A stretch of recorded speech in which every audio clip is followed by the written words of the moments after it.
question I get the most is, what is the Global Talent Visa? In a nutshell, it's a visa that allows you to move to the UK to work, start a business, or collaborate. In essence, it is freedom. The way I see it, the Global Talent Visa is the best way to increase your chances of success if you're a creative in design, the arts, or even in technology. There's so many fields it covers now.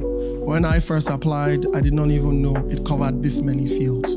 Some of the basics are fashion design, painting, and tech.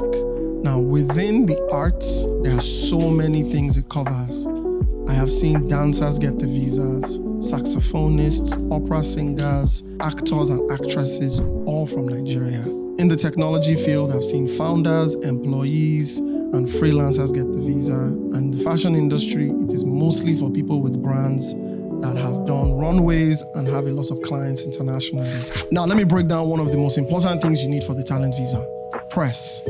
You really cannot get around it. When I tell people, can I Google your name and see your work? And you say no, you're not ready yet. Whatever you have to do to get press on the internet, make sure you do it, because people look you up on Google before they ask you any questions. The second thing you need is a portfolio of work, at least 9 very solid pieces. For people in the fashion industry, architecture, and if you're in tech as a designer, you understand what this means.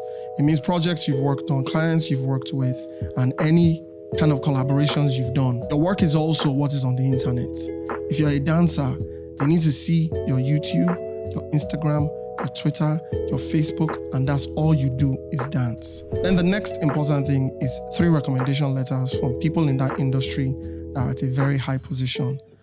CEOs, thought leaders, or anybody who is in a position to recommend you. And it cannot be your friend or your daddy. The last and final thing is awards, certifications, anything to speak to you being recognized as a talent. Because it's not just that your mommy likes you that matters. Other people have to like you. Other people have to nominate you. Other people want to interview you. Other people want to give you prizes. Which brings me to my final point. You see this thing about applying for grants online, applying for loans, applying for money. It is one of the key things as a creative in this modern era. You cannot be a real creative until you've won a competition. You've been given free money to create your work. So go on the internet, check for prizes in your field. There is always a grant somewhere. And if it allows Nigerians to apply, apply. Because one of the most important things you can show is that you have actually earned money. Outside of your day-to-day of selling your work, people have believed in you enough to give you an award. For us in tech, we have to write something called a 1,000-word personal statement.